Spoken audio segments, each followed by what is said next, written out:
Is it ready? She's getting prepared. She says she's for Are these on? tonight. I don't think I'm on. Live? Okay. Good afternoon. It's 1:01 p.m. Hey, Amy. and I'd like to call the Public Service and Facilities Committee to order. There you go. It's Tuesday, August the 8th. All members of the committee are present.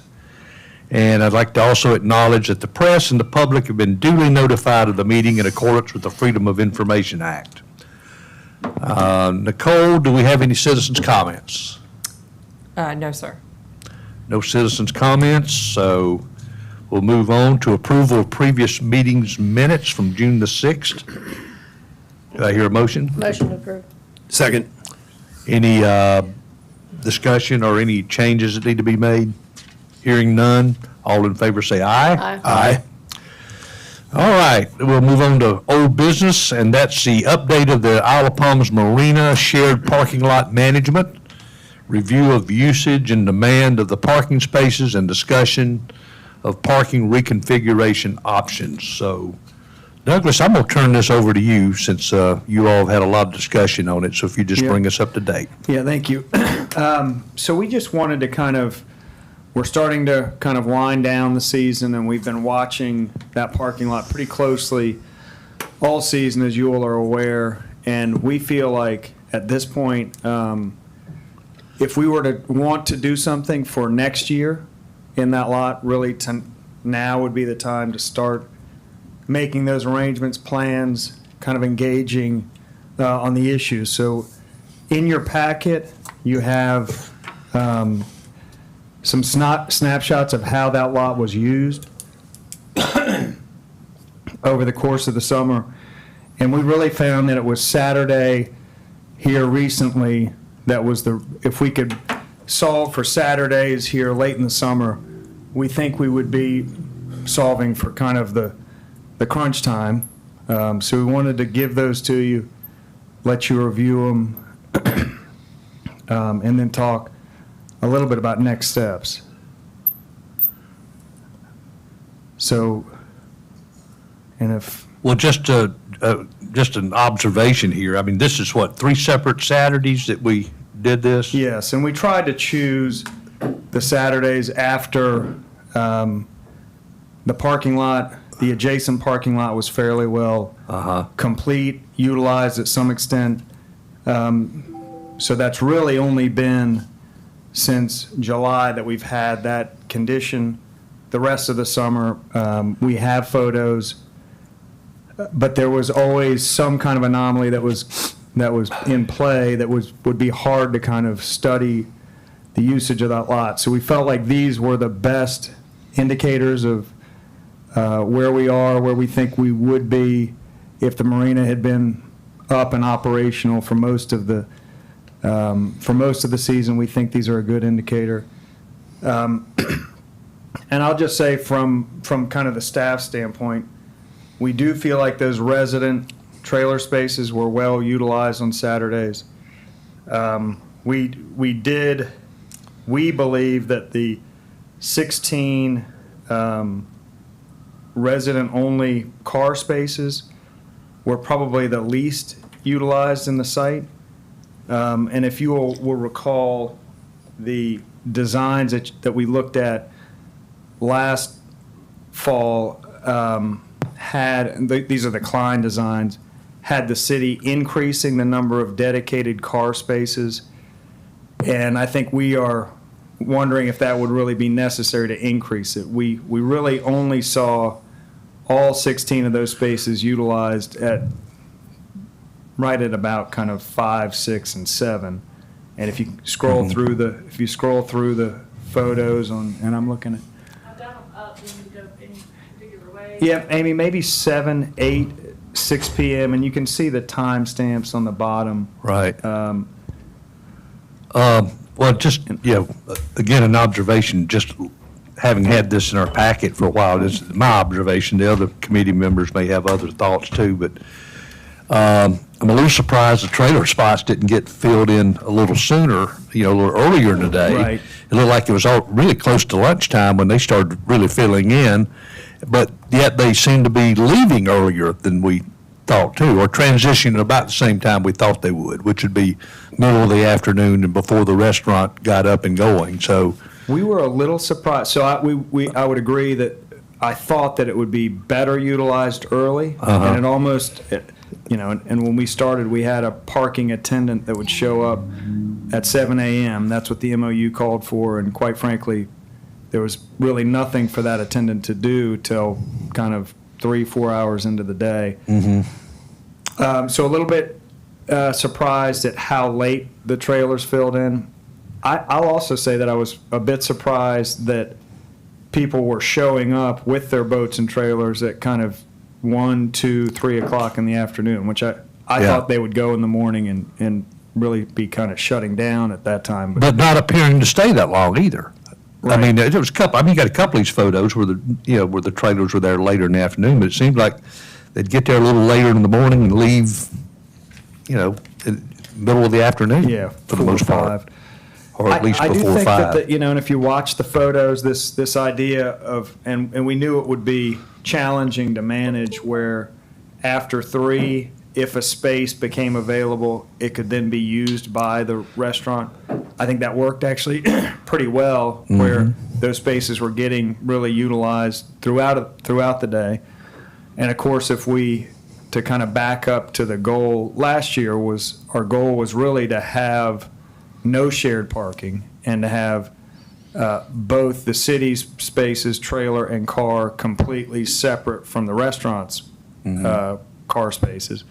And we think from rearranging and having a more efficient layout, we could yield more spaces, which would be good, but we would lose this kind of flexibility. And I guess, that shared usage, there is some benefit to it being, which is how Brian always said that he managed it, where it would be trailers in the morning and then transition to cars at night.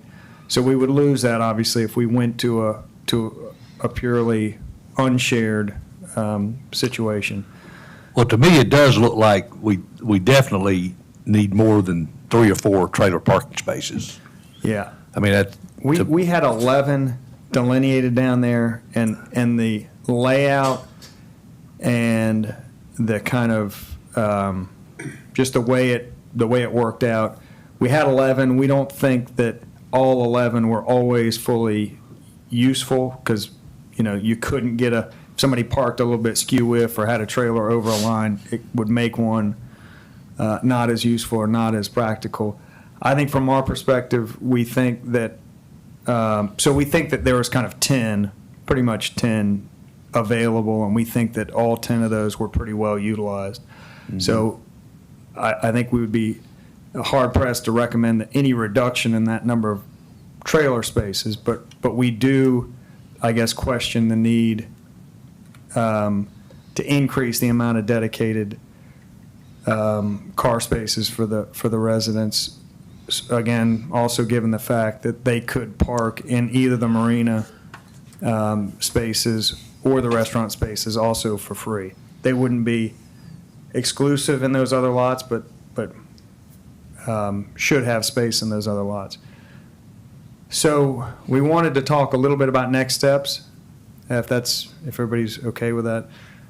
We have had conversations with the Islander owners, and we have kind of mutually agreed to re-engage Matt Klein, who did last year's proposals and options, and he's agreed to do that. We have kind of preemptively said that we felt like we didn't really need to increase the number of dedicated resident spaces. So I think we wanted to just see if you all were comfortable with that direction. And then also we have asked that he generate the first kind of 3 concepts. So the first would be 10 trailer spaces. So we're kind of going back to the process we did last year, but hopefully we'll have a little more clarity this year. So roughly 16 car spaces, and then one option with 10 trailer spaces, which is what we have now, one with 5, which is what the Islander had kind of advocated for last year, and then one that really tries to kind of thread the needle between the two, that makes the best use of the available space. And, we think that's either going to be either 7 or 8 trailers, and that when he's laying it out, one of those two will make sense. And all of those having somewhere around 16 dedicated resident spaces. So we felt like that would be a good starting point for you all to just look at, react to, and just wanted to kind of see if you all had any reaction to that, or if you felt like we should be moving in a different direction on that. And that would be Plan H.1.2.3. That's correct. And I will say that he's agreed to do that. He's generated the first kind of thumbnail sketch of what H1 would look like.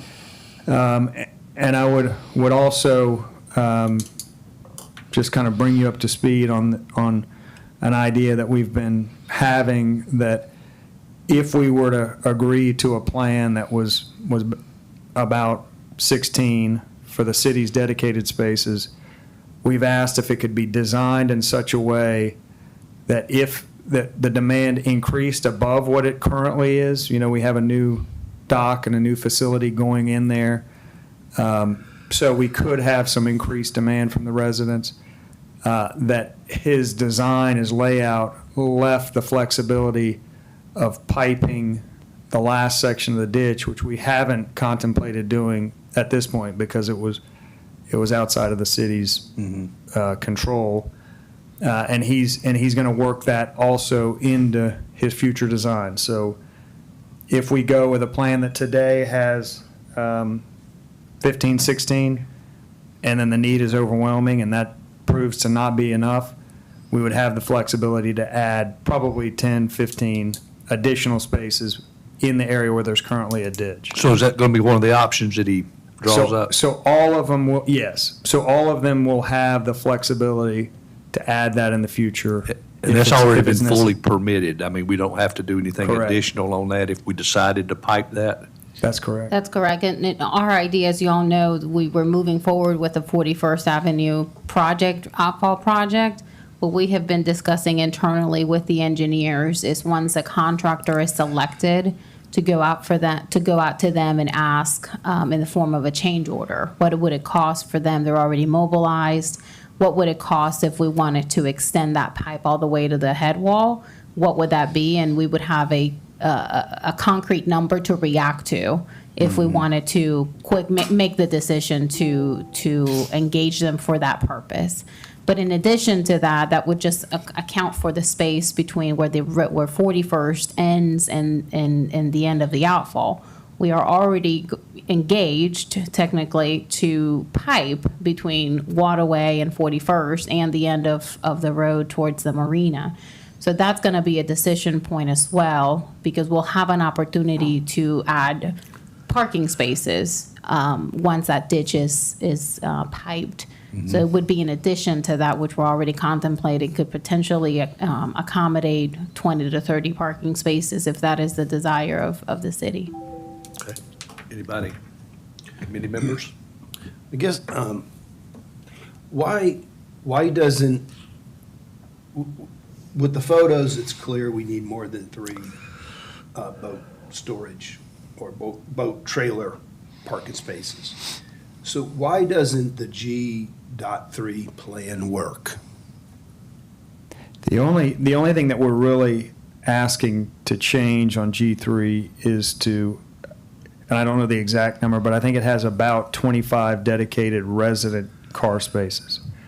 We think that those 25 would be they'd be underutilized. So we think that wouldn't be, and maybe, so that 25 would go to something closer to what it is today, which is 16. And even those 16, quite frankly, currently are pretty underutilized. So that would be that's really the main difference between what we're asking Matt to do now and what he did in versions, the G versions. Well, and I think to your question, when we discussed that option last year, that plan did not yield enough spaces for the restaurant of what they would like to see, what they would need for their employees and their guests. Right now, the employee lot, the yellow lot, they're able to stack vehicles in, double, triple park them. And I think that they are concerned about losing that flexibility that allows them to accommodate more vehicles in that lot.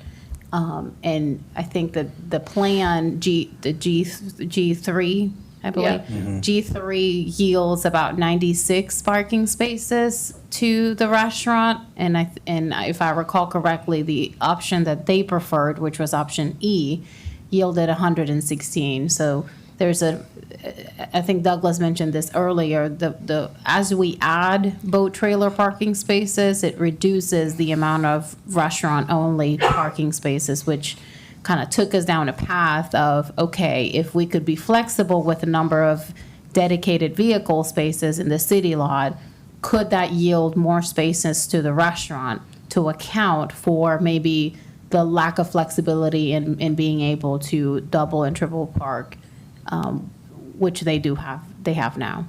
I think one of the issues with G also was that it didn't have a turnaround, that the turnaround wasn't that an issue also with getting the food trucks?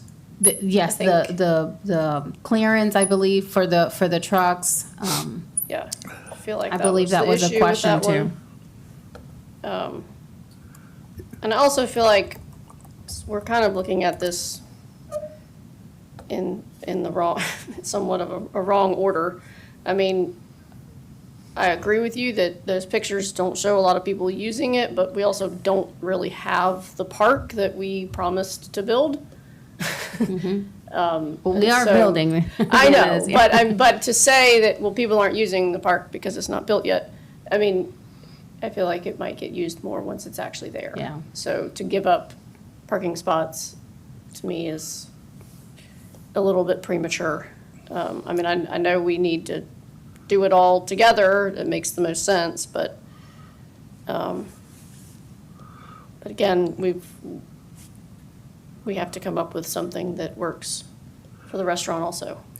Yeah, I'm not really in favor of giving up dedicated resident parking spaces, but I do like what you're talking about with the flexibility of the additional extension of the piping down to the outfall, which would provide another, 10 or 15 parking spaces? Yeah, at Probably. least. I guess Matt would have Yeah. some idea on that when he draws it up.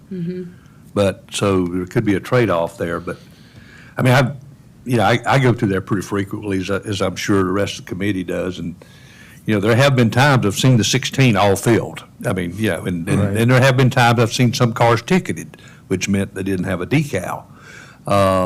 And, it's rare that you see them all filled, and to Councilmember Myers' point, I mean, a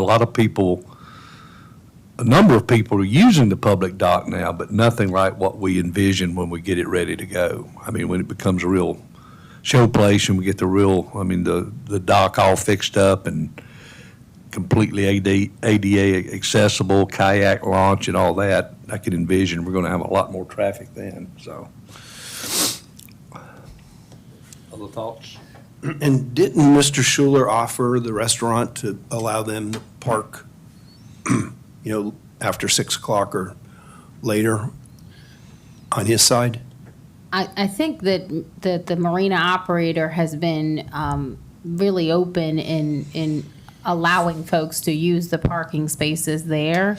I don't think there's a formal agreement, but they don't have their side, his side is not locked and restricted. All residents park for free there. They offer the first hour of any person visiting the marina store, the first hour for free. And I know that there have been events that the restaurant has held where they've needed extra parking and they've been accommodated in the marina lot. So I know that has been the case, at least this summer since the new marina operator has been in place. Yeah, I don't know how many times it's been, for events that they've allowed that, but I'm pretty sure that they haven't been turned down for anything when there needed to be overflow parking. Schuler's been very cooperative that way. So we are we're working on this kind of design with the flexibility of taking over the ditch. We're also working on pricing on that, so we can report back with that. We're engaged with Klein, and we're engaged with the Islander group, trying to get, and I guess we're trying to find a win-win for everybody. At the end of the day, and maybe the way it currently is not the worst. Maybe it's not the worst. I guess from our standpoint, it's a little messy, this shared, and it's very resource intensive to have staff dedicated to manning the lot and to kind of be ensuring that there's an equitable arrangement with the sharing. So the way it currently is, and I guess looking long range, we would want it to be not shared. So we'll continue to kind of work in that direction, and see what we can do and what other information we can provide to you all to see, and to the Islander. I mean, I think it also seems like the Islander is somewhat okay with the way it operated this past summer, but it was very resource intensive to do it that way. So if we could do it where that wasn't a requirement, that we be constantly kind of out there manning it and patrolling it, and literally, people letting you in and checking credentials. And it's particularly those middle, it really is those middle spaces that are so kind of challenging, and that moving from trailer to car in the afternoon is just kind of requires a lot of effort. So if we could avoid it, I think we would like to, but we'll just continue to work at it. So if we can come to an agreement where the restaurant has exclusive use of part of that parking lot without any shared parking, city has the rest of it, and then that gives us the flexibility to pipe the rest of that ditch Yep. down to the outfall. Yeah, we have that flexibility now. That's correct. Yeah. Without this agreement, there's really no benefit to the city to piping it, because we would be piping something adjacent to somebody else's employee lot. So it wouldn't really make sense unless we can come to an agreement and have the city spaces adjacent to that ditch, which could. What's the potentially timeline benefit. on Matt delivering this so we can get it in front of either the committee or council? He's very quick, I will say. He seems to kind of, within a few days, we tell him to go, and I don't think it would take him long. And do we have pictures from other days of the week? Yes. And Other is it- days of the week, Amy, if you'll just look very much like that. Underutilized, and I would say not a problem for anybody. The residents, the restaurant, it's kind of wide open and available. So I guess that's part of the good news, is we really are it really seems to come to a head on Saturdays, which obviously are when everybody wants to use the same parcel. But for the rest of the week, we think it's pretty kind of a non-issue for pretty much everybody. The challenge during the week is we do not have an attendant there. So, it's up to our BSOs patrolling and checking that the trailers that are in those spots in the middle are properly credentialed, have a decal. But it's really a non-issue during the week. Right. And we see that even if a non-resident boat and trailer parks there, they're leaving in the afternoon. We're not having any issue with people staying there overnight, which, it's good. Some of the concerns were people from Goat Island and people going and going for the weekend. We haven't seen that this summer. And there were a couple of issues with Goat Islanders, though, really, wasn't it? And that got addressed. Yes. Well, yeah, we think Yeah. we did notice during the week, instead of boat trailers there would Yeah. be kind of Construction. construction-looking trailers. We assumed those were Goat Island people doing repairs, and again, though, it wasn't really it would be kind of one or two trailers in that entire lot, so. And the entire lot empty, so, So what do you need from us today? I mean, if we're going to get this update from Klein, these options, So what is, I guess, the real, from my perspective, this kind of idea, and I think I've heard you all say that you, and I don't know if you're saying a reduction from the potential of 25, which is kind of where we were last year, or a reduction from 16, which is what we have now. Is there a little bit of a resistance to the idea? Because that's really the only thing that's changed, other than having kind of supporting information for this discussion, which we didn't have last year. The only real other piece of information we have is we think that 10 trailers they're well utilized, those trailer spaces, but we also think Well, that I mean, the they're well 16 utilized on the basically 2 days of the Yes. entire summer. I mean, or not, but 2 days. per week. Per week, or one day per week, and probably only in July and June, July. I mean, so yes, it would be nice to have all the trailer parking that you could ever possibly imagine, but if it turns out that we fill up on those days, we fill up on those days. I mean, that's the way that every other boat launch in the region is, So, I mean, I feel like giving away, I certainly don't think we should go below the 16 that we have. And I think we also have to look at the idea of it staying as, the park that was going to be somewhat, its own, not isolated, but it would have a flow to it. I mean, I feel like giving that up would be, I hope we don't go that way, because I mean, I think that it will be used more and enjoyed more by the residents if it is more of an actual park like we originally promised that it was going to be. And all of the concepts include an assumption of that 20-foot green space between the boardwalk that we just installed and the parking lot. So all of them already assume that that's going to be in place. So that's not lost in any of the parking layouts.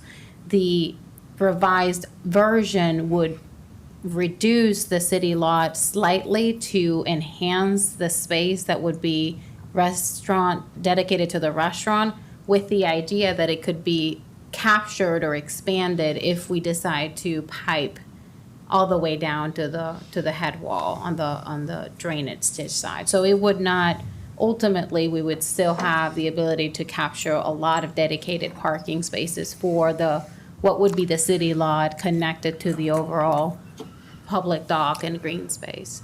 and that, Yeah, I mean, I guess we just need to see some concepts that show that. I just, I mean, I feel like, once again, all that we're looking at is we must have 10 trailer spaces. So I just want to make sure that we So don't, Katie, are you a little more? sacrifice everything else for 10 trailer spaces No. for 2 days. Are you a little more flexible on, well, and I guess we started this out, with the idea that we would have one concept that was kind of 5, one that was 10, and then one that kind of efficiently split the middle at either 7 or 8. But are you saying you'd be potentially more inclined to be flexible on the trailers than on the cars because of the future usage of that? I mean, I'm just trying to look at it as a more holistic, as the whole entire property and making it all work. Okay. I just, I just want to make sure we don't sacrifice. I mean, A, it's got to be something that the restaurant agrees to, or they're not going to agree to it, and then it doesn't matter what we say. And then B, it's got to be something that we don't sacrifice all of the resident parking just, for 3 or 4 trailer spots. So. I did want to just add to Desiree's point that if we can't come to an agreement, we obviously can't what we see out there with the boardwalk is pretty much as far as we can go with a park, that kind of linear green space that we've talked about. So that would be another kind of reason and a desire from the city's standpoint to find an agreement that works for the restaurant group and us, obviously, is that we need that participation to make that linear green space come to life. So. And that's why we were thinking, we know that the latest option that Matt Klein developed for us that we discussed last year was sort of where we ended the discussion, had the 10 trailer parking spaces, had the city lot, sort of separated city lot from the restaurant parking lot with 23 vehicle parking spaces, and it yielded 96, 98 parking spaces for the restaurant. That was not agreed to by the restaurant. So we're trying to figure out where are the flexibilities for the city with this piping component that could be added so that we can enhance vehicle parking spaces, not only for the city, but for the restaurant, knowing that, they're not going to agree to what has been presented so far. So we're just trying to see whether there is something in the middle that is appealable or appeals to them. Should be a word, right?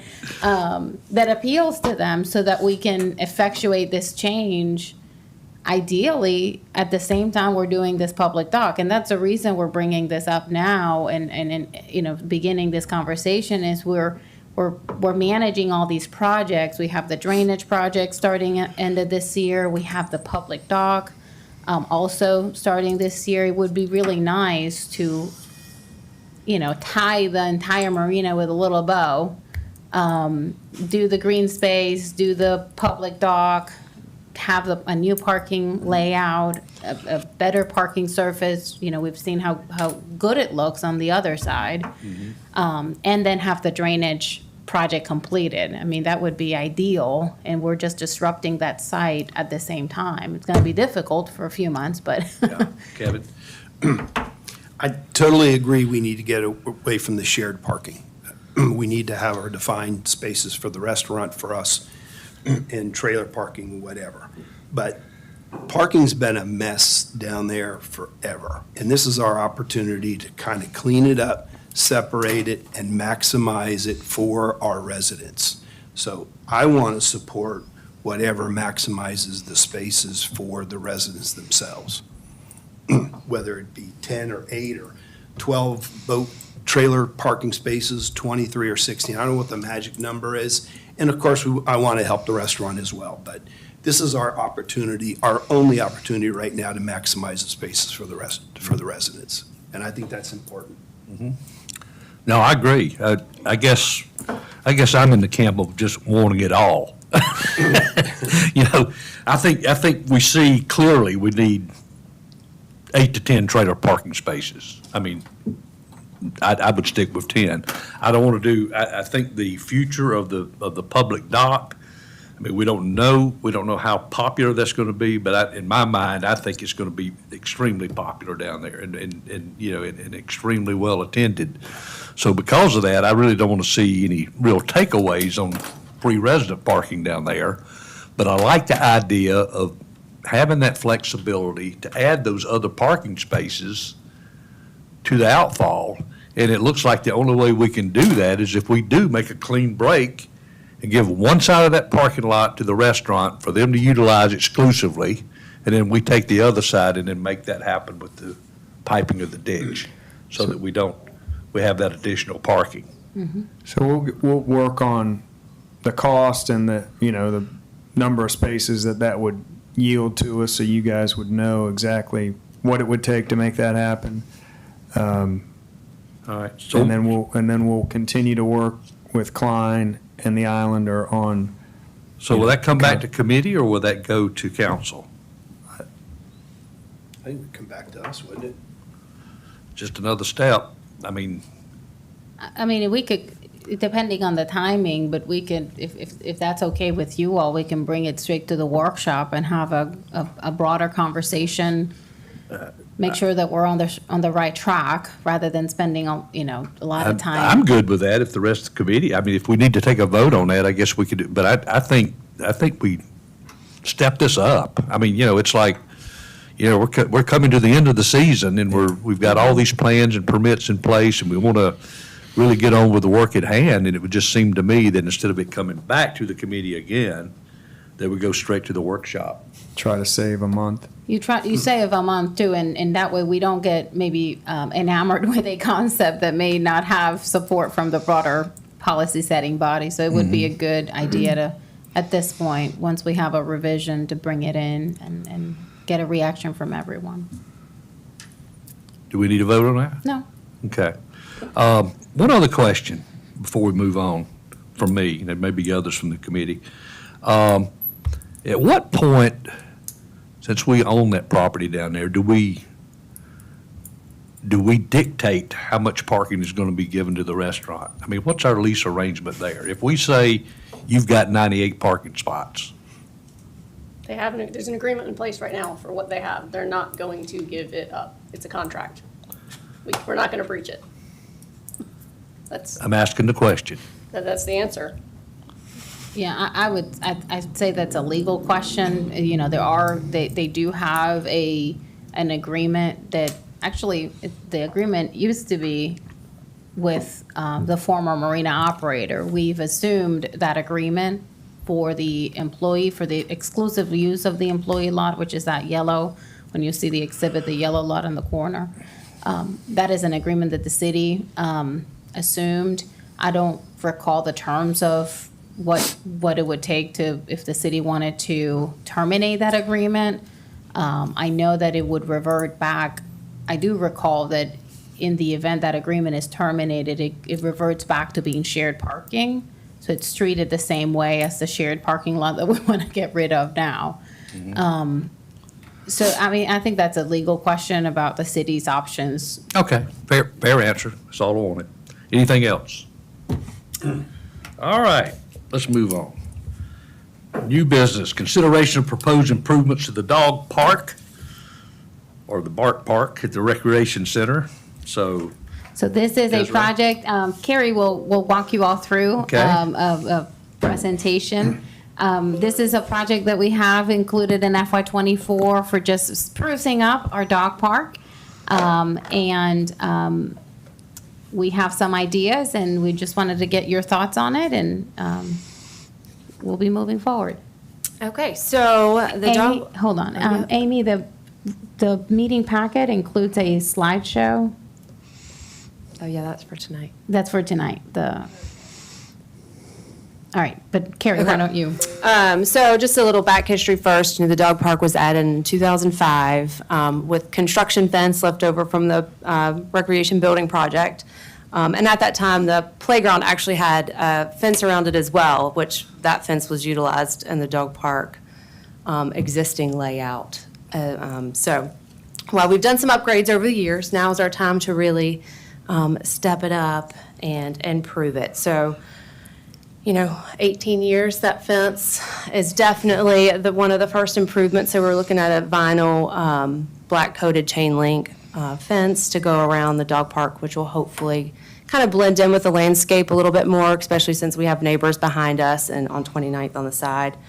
Also, we don't look at changing the layout, so it will remain the same, but things that we look at adding, for those that are familiar, we added that paver sidewalk out front of the rec center. We're looking at doing the same thing at the welcoming gate of the dog park. So we'll kind of be in the outfield or in the out area of the dog park as well as the welcome area of the dog park.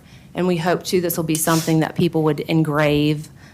So dogs that visit or, a memory of dogs, honor of dogs, all that. So we would be able to do that as well with the engravable walkway, which is also going to help just the accessibility of getting into the dog park. It's pretty sandy right now in that area and when you walk in. So kind of the main improvements we're looking at are, I guess, the human areas. And so that paver area is one of the big ones. Also, we're looking at trying to make And this is where we're working with some landscape companies to find out the best product. But when you walk in and you're actually in the dog park, kind of doing a hardscape in that area, most of the people don't really make it past that first 15, 20 feet when you walk in the dog park, which again is pretty sandy, but that's where our benches are. So we're looking at doing some sort of hardscape or making that area nice, but also friendly for the dogs. So, nothing too hot for their paws or a little gravel that'll hurt their paws or anything like that. So that's kind of a work in progress to find out what that best material is. And then just some new fun toys or improvement play things for the dogs inside. Another thing that we're looking at adding around, I don't want to call them water features, but we have a couple water spigots and dog drinking fountains, is to do a hardscape around those as well, which will just kind of help stop the digging and mud puddles around those areas, which we have to fill back in. And, I mean, it just happens naturally, obviously, with dogs and water. So, so that is kind of the main, What's the total cost on this approximately? We have $60,000 in the budget. There is one slide that shows just estimated costs for some of the components that are included it's on in page 4. page 4. Yeah, okay. I think there's still some money left, about 7,000. And so, and yet a lot of these prices are just kind of our Estimates. research too, Yeah. than actual, for the pavers and the hardscaped. We're, we've already contacted a couple landscape companies, so we hope to get some of those prices back soon to have a little bit more concrete. We know the fence is probably going to come in a little under 30. It's probably going to be about 20 to 25. And then all the play pieces are actually what they are right there, so. Okay. Questions, comments? I think it's great. For the play pieces, are these, have we asked dogs what they want? We had the design team there. Yeah, right, yeah, the design team's there, they seem happy. No, we haven't. I mean, have people Requested specific anything? They things, have or- not. So the tunnel that's out there now rarely gets used, but there's the walkway that kind of goes up, stops in the middle, I guess kind of Like like a a little reverse bridge. seesaw bridge. That gets utilized a lot. So we're thinking more places like that. The sit and stay table is a training table, which I don't know if a dog park is necessarily the best place to, train, but at times it could be. If they make it there. I was they'll gonna make it say, in yes, there. Yeah. exactly. If they can deal with that So, distraction. And the other things are just what you would very commonly see in other dog Okay. parks, the Yeah. hoops that you go in, the in and outs. But, a lot of it, the major improvements are mainly for the people. Just the aesthetics. Accessing Yeah. from the street to the dog park, and then where the people have to stand. Yeah. Well, it looks like all the design team are all small dogs. No large dog. Did we ask any large dogs what they might like? The large dog that was out there today, I talked Oh, to, they was have it? pretty happy, so. Yeah. But just have tennis ball George and Louie take that into consideration. Yeah, I do have one question. Sure. Right now, we have an area that's for small dogs. We do, Will that remain? yes. Okay, so you Yes, still that have is- the people who prefer to have their Correct. little ones Correct, separated. yes, and that was added a few years later. We started with just the big area, and that was a highly Yeah. requested, and so we did add that, and that Right. is used honestly by a lot of small dogs, but we also have some bigger dogs that actually use that when no little dogs are in there for training, so it does get used quite a bit, so we will keep that area. And the only other question I had is the parking, where people, where the human beings park their cars and trucks, that sort of thing. Are we going to do anything to fix that up a little bit? Because that's a pretty dirty, sandy area. I mean, we're going to always have sand, but it can be really muddy, a lot of ruts. When it rains, it's a mess. It is. We have talked about that as being maybe phase 2 of the project. We want to make sure that the park is accessible for folks that are handicapped, that are in wheelchairs. And some of what we've talked about is improving drainage because there's a ditch there. We would have to address that, and our goal would be to accommodate at least one handicap parking space. That is not conceptualized, that's not part of this project. We're doing the park now, but the goal is to expand the accessibility to the park, to the parking area as well. Okay. All right. Very good.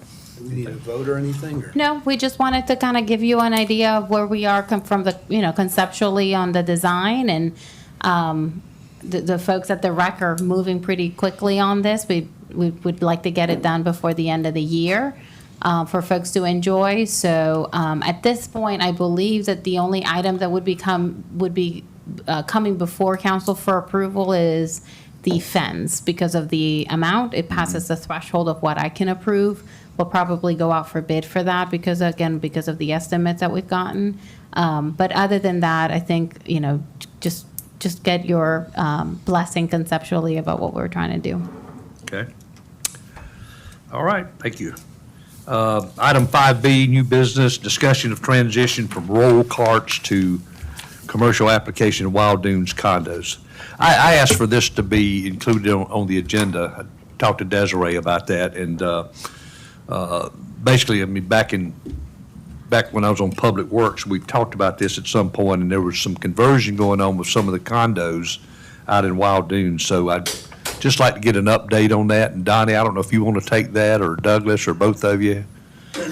Just give a little background and where we are, if we're making any progress on that, or okay with what's going on so far. Sure, we're making no progress. Okay. Yes, we're making no progress. Several years ago, as time progresses and the efficiencies of these, as we grow tighter and tighter in our schedule, I removed the 90-gallon carts from a couple subdivisions, some of the condos. Seagrove was the last, and we put commercial dumpsters in there. We've got plans to do Fairway Dunes, which has 40-gallon cans right now in Fairway Dunes. We're going to remove those and put 90. So for every two 40s, you get 190, which is going to increase my efficiencies. Those 40-gallon cans are original that came over in 1992, if that tells you anything. Also, Mariners Walk, we met with the property management back in the early spring, and they wanted to eliminate some of the corrals that houses the 90-gallon cans, and we go into a commercial application there as well. She never got back to us with her construction folks who met us out there, but I will pursue that, and it is the city's privy, if you will, that the Public Works Director can certainly make those changes upon himself, just take it out and put commercial in there. And this is the one we've had some, in one particular complex, very close up on the ocean side, ocean front, that particular property management has had some rat issues, and the commercial application would certainly, I think, help there. They were eating through the 90-gallon carts, and right now our commercial operator runs 6 days a week. We can increase it. Of course, the city pays for the service. At the end of the year, that particular user fee is applied back to each entity. Mm-hmm. So you don't want to, you want the property management to manage it properly so that their user fee is down. It's not that much money for the city. It's about $8 per cubic yard. So it's not, to service, it's not that expensive, although every dollar counts. But I depend on a lot of those guys to increase when needed, and then call me, and then I direct Carolina Waste at this time to decrease it for what we call a winter schedule. But they, managing 120 plus different entities, they need to manage that for us, and just everything has to go through me because we're paying for that service. Mm-hmm.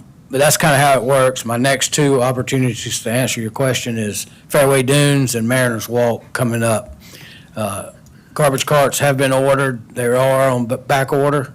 As soon as they get in, and as soon as I can get First, week after Labor Day, get my staff fed with a hallelujah, we made it through another summer season. Then we'll start deploying some cans, first in Fairway Dunes and then Mariners Walk. Okay.